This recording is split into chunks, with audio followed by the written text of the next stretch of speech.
Thursday, 8 p.m. The fire crackled in front of my eyes, and the kids talking around the fire didn't really bring my attention, and neither did the counselor telling scary stories. Sure, they were a little scary, but it just didn't interest me. In fact, this whole camp was boring. I wished my mom hadn't sent me to summer camp. Cameron, my best friend, would have accompanied me during the summer, and we would have played video games all day, every day. Mom knew I didn't like the outdoors. Sometimes I thought she just wanted to torture me. I didn't like the outdoors, and for good reason. There would always be a bully wandering around. Her name was Stacy. I hid from her as often as I could without my own friends calling me a baby for not facing her. I was afraid to hit a girl. I just didn't want to. I would bet that Cameron was at his house right now, eating a bowl of chips and shooting people on ballistic. Our mums didn't approve of our shooting games. They were afraid we'd turn out to be murderers when we grew up. Me? In jail? No thanks. Cameron and I both agreed that our mums were a little overprotective. Maybe she was just being protective by sending me here, away from home, while the police asked questions about Uncle Ken. It broke my mom's heart that Uncle Ken was being charged with murder. It was hard to believe it myself. When I was little, he was always the cool uncle who brought me a gift on my birthday and for Christmas. Guess he was more than meets the eye, like Transformers, except he wasn't a vehicle. When I had overheard Mom and Dad talking to each other late in the night about Uncle Ken breaking into the old woman's house and stealing things, then killing her because she'd allegedly startled him. Still, it wasn't right. He'd stolen from an old lady's home and killed her. And, as far as I knew, he was on the loose and considered extremely dangerous. If there was a crazed killer on the loose, I would have thought Mom would want to keep me as close to her as possible. But no, she'd sent me to a camp with a whole bunch of people I didn't know or like. I was stuck here for the whole summer. Janelle, I think that was her name, trembled as the counselor continued with the story. It was about some college student who roamed the grounds with a knife and would kill people because he was, well, crazy.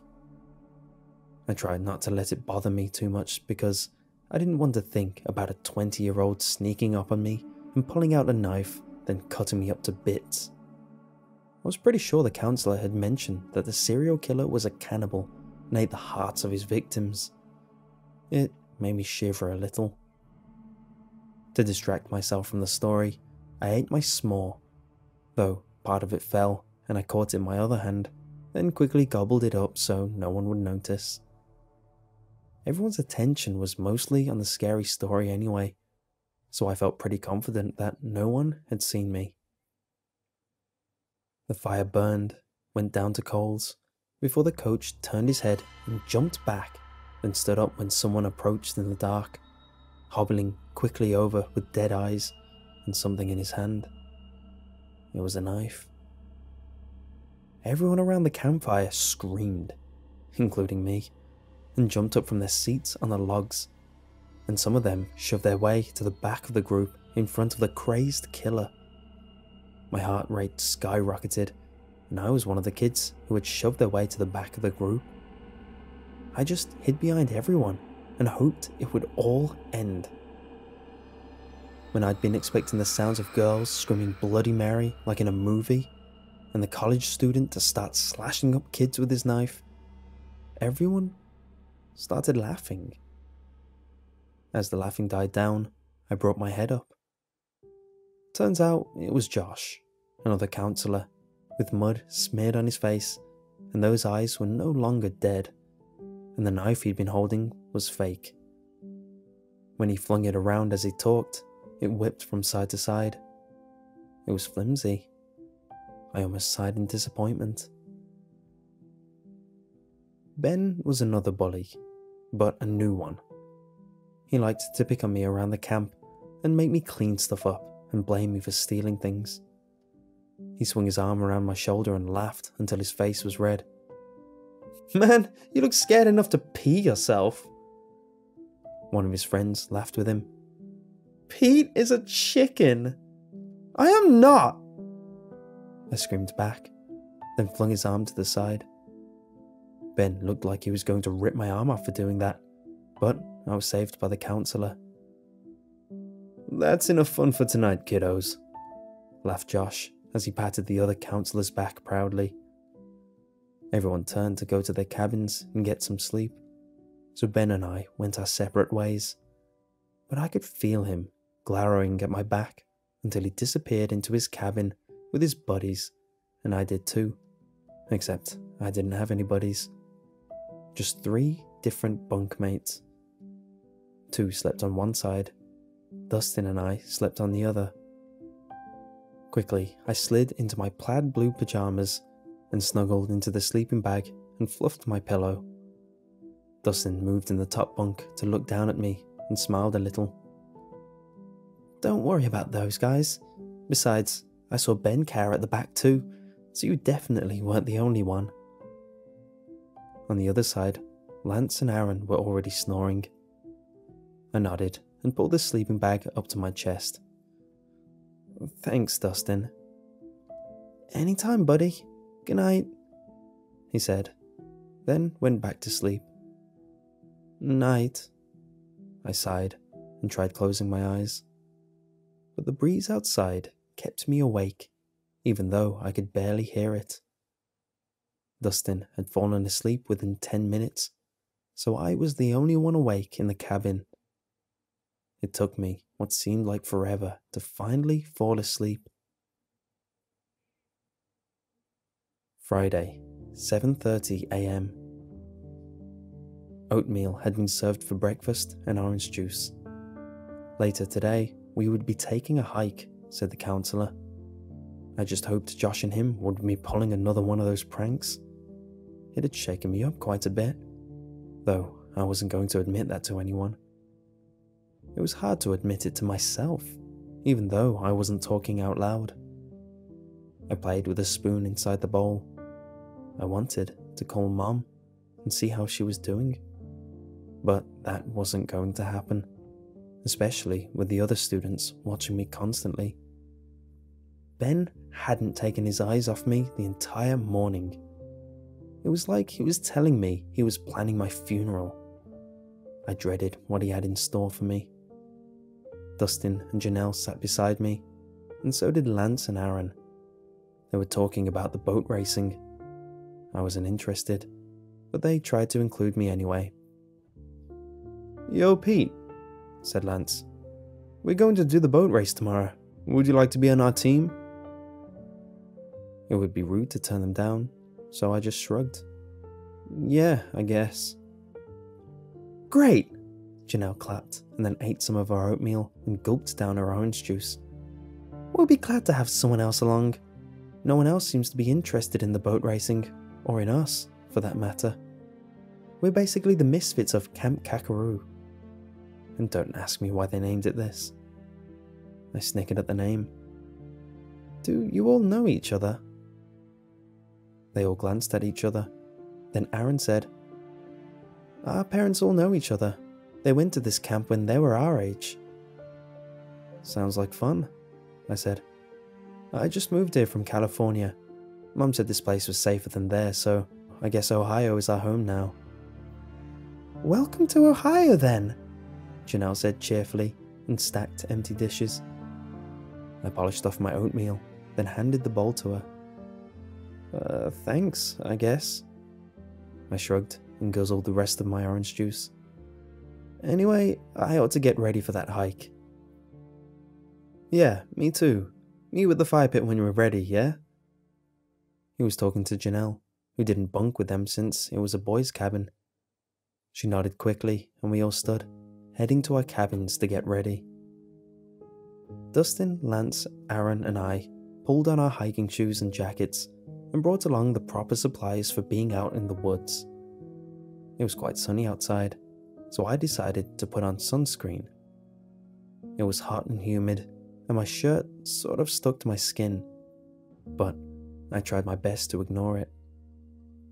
When we finished getting ready and packing bottles of water, we met up at the fire pit where several other kids had finished getting ready as well. The counsellor was walking over, kicking up dirt as he moved. He went over safety and rules and such. Follow the leader, stay on the trail, make sure you bring water, bring a compass, etc. I didn't really pay much attention to what he said, but I was still prepared, I think. Aaron carried a backpack full of God only knew what, so I asked, "What's in there?" We started on the trail and followed the counsellor, and Aaron looked at me. "Oh, this? A few ponchos, a pack of water bottles, flashlights, a compass, and a bunch of energy bars." I laughed. "Don't you think that's a bit much?" "Nah, can't ever be too prepared, am I right?" "I guess so, but if we get lost, I don't think energy bars are going to sate your hunger for very long. Then again, I didn't bring much food anyway, so I can't really say much." Janelle walked over with a pack slung over her shoulder. "I'm carrying an orange, a water bottle, and a candy bar. Of course, a compass and flashlight too," she said proudly. Aaron and Dustin smiled widely and had packs of their own.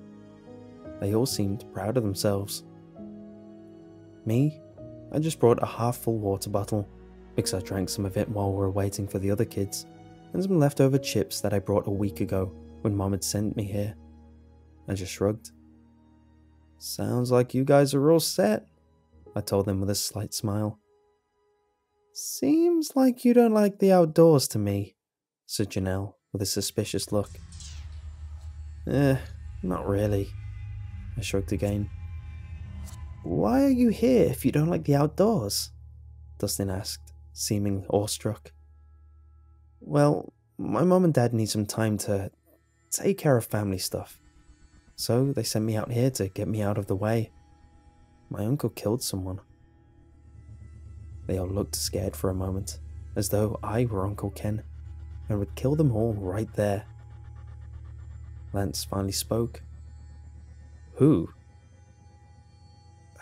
"I don't know her name. She was just an old lady."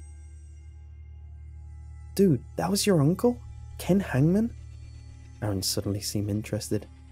It looked like his eyes were going to pop out of his head because they were so wide. "Yeah, he's a cool guy. I don't believe it, but everyone says he killed her. Guess it runs in the family," I sighed. "My great-grandpa killed people, hung them in the woods." "What a fitting name," Janelle said with a shiver. The same day, 10:13 a.m. The hike was long, and sweat made my shirt stick to me horribly. Sweat beaded on my forehead. I just wanted to go home, turn on a fan and play some good games. "Nope, not gonna happen," said Mom's voice in my head. When I looked behind me, Ben was glaring right at me. I shivered and picked up my pace a little to walk beside Aaron, who seemed to be having a little trouble with his backpack. But I was no doubt weaker than he was, so I wasn't going to offer assistance. To avoid feeling guilty, I looked away and peered into the woods. We passed 36 trees on either side every 3 steps.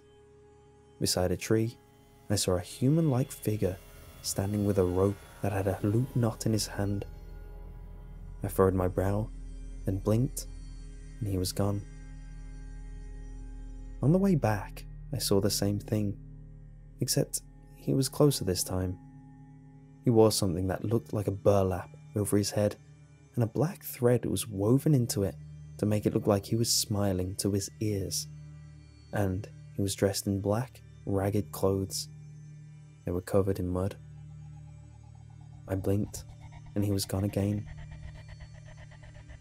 Maybe I was just on edge because I was afraid that Ben was going to pull something, but I leaned over to Janelle and said, I think someone is following us." She looked at me funny. "What? There's nobody out there. You're probably just paranoid because of the story the counselor told last night." I sighed. "Maybe, but the guy didn't look like the one he described last night." "Maybe your eyes are just playing tricks on you," she suggested. "That's likely. My eyes isn't that good. That's why I wear these," I said, pulling out the glasses case and opened it, then pushed the glasses onto my face, and snapped the case shut and put it back into the abyss of my pants pocket. "My grandpa actually used to live up here. Maybe his ghost has come out to haunt me." "Ooh," I said jokingly and waved my hands around. Janelle laughed a little in reply and pat my shoulder. "Try not to think too much about it." She smiled, then turned her attention to the hike. We neared the camp, and I stuffed my hands into my pockets, thankful for the fact that we were back and I could relax a little. Silly me, I'd forgotten this was a camp, not home. I groaned as the realization hit me, and I wanted to slump to the ground because my knees and feet hurt. But if I'd done such a thing, Ben and his buddies would have laughed at me. Heck, Janelle and my own bunkmates probably would have laughed too. "You know," said Janelle suddenly. It took me a moment to realize she was talking to me. "You could probably tell your grandpa's creepy story at the campfire tonight. I bet you a bag of Cheetos that Ben will cry for his mom and hide in his cabin." This time, I genuinely laughed and shook my head. "Nah, I don't think my mom would appreciate me telling stories like that around the campfire. Besides, that stuff happened for real." Lance eyed me. "Did you know there was a serial killer on the loose around here? He hanged people in the trees and cut off their limbs." "What the heck is wrong with this place?" I sighed. "Anyway, that's probably a lie. I think my mom has researched everything behind everything around here. I don't believe she would send me here with that kind of history unless she was desperate, which she isn't." "Whatever you say," Lance shrugged. "All I know is that a couple kids went here a few years ago and didn't ever come back. They say they disappeared into the woods when they were on a hike." "Dude, are you trying to scare the living daylights out of all of us?" My tone raised into a squeak. My attempt to keep a calm composure quite obviously failed. Ben walked past us and growled a little, but I tried my best to ignore his irritable mood. "Anywho," said Aaron, "I'm going to unpack this crap and I'll see you guys in a bit." "See ya, Aaron," Dustin waved, and we all went in separate directions. I went to the outhouse, then to my cabin, which Aaron was in, unloading his huge backpack. He snacked on one of the energy bars, then tossed me one with a smile. I shrugged, then opened it and took a bite. "Not bad," I nodded and took another bite. "Eat it before it melts." "Did you put the energy bars in a cooler?" "Sure did." Aaron smiled proudly and took a bottle of water, then guzzled it. "How did you fit a cooler in there?" I asked in awe, eyeing the backpack on his bed. He just beamed. "Like a boss." "Wow, real mature, Aaron." Saturday, 6:45 p.m. I was completely exhausted after the boat race. Lance and I had taken turns rowing, but he was far better at it than me. That day, I hadn't seen the creepy guy standing anywhere near the camp, thank God. But I was still quite frightened about the whole thing. Another thing to be thankful for, I had mostly convinced myself that it was what Janelle said it was, my eyes playing tricks on me. On the downside, I was pretty dang sure that Ben had sabotaged our boat. There was a tiny hole in it, but Aaron was quite prepared for such a thing and used a rubber tube and cut it, then blocked the hole. We also lost the race, but came in second, and surprisingly enough, I actually enjoyed the race. I actually had fun.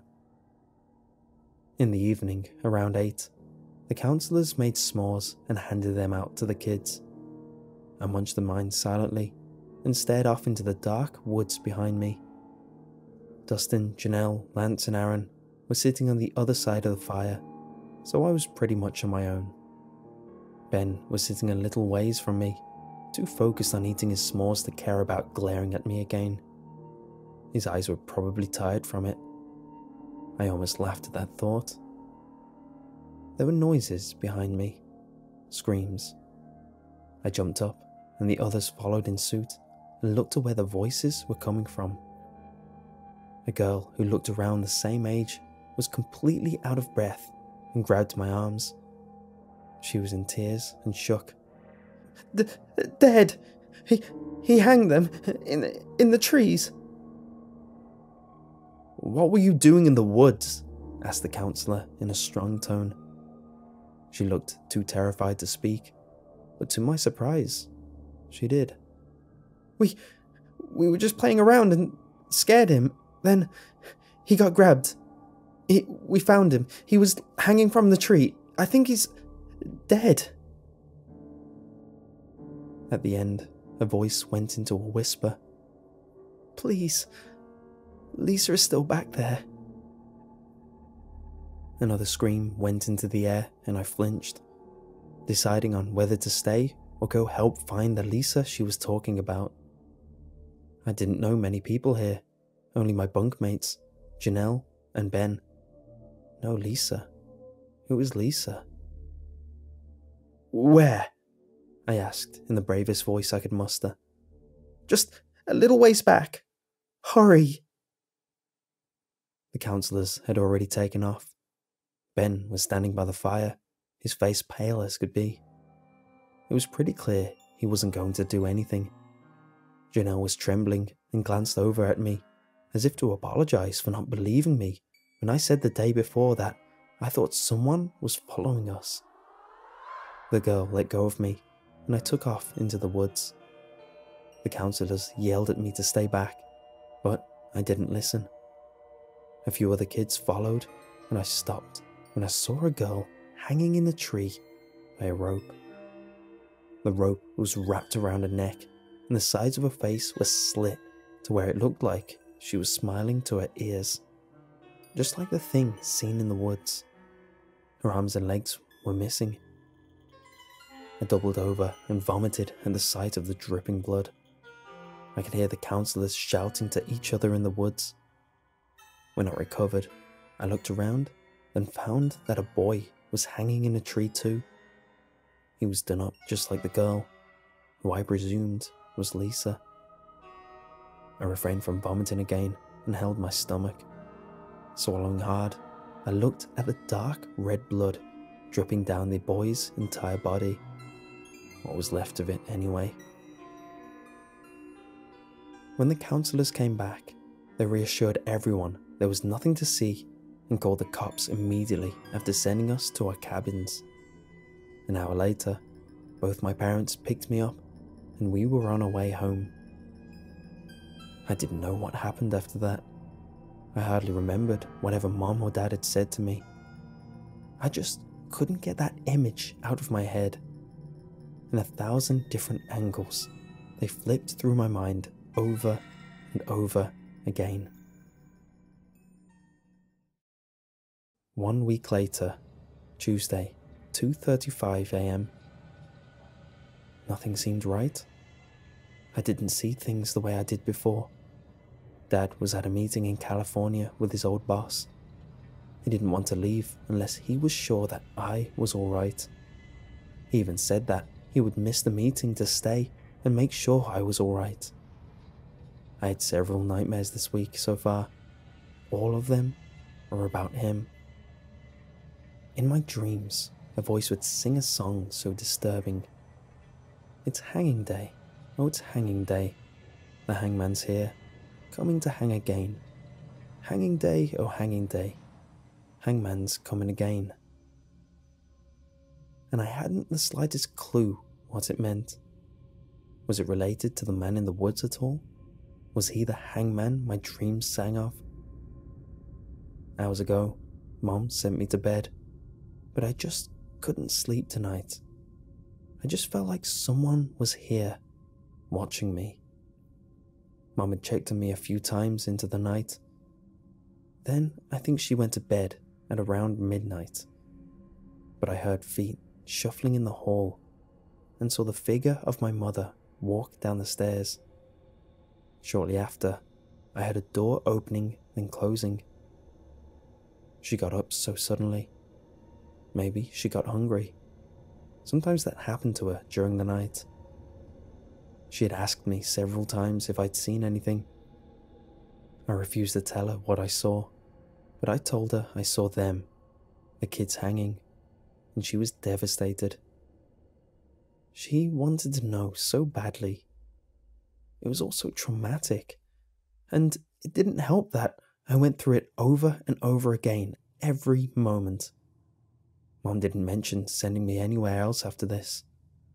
I wondered if the disaster at the summer camp would make her even more overprotective and never let me leave the house again. After 10 minutes, I didn't hear the door open again. Maybe she'd run out to the gas station really quick.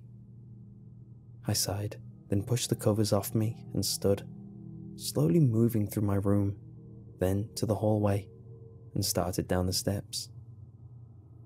Her shoes were at the front door when I reached the bottom of the stairs. "Mom?"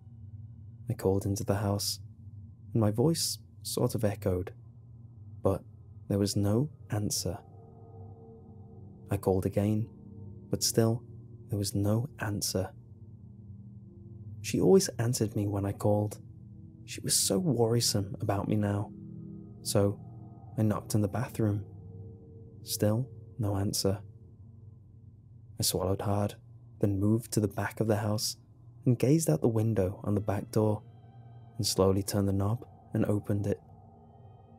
I stepped out into the backyard and looked around the green lawn, and Mom was nowhere.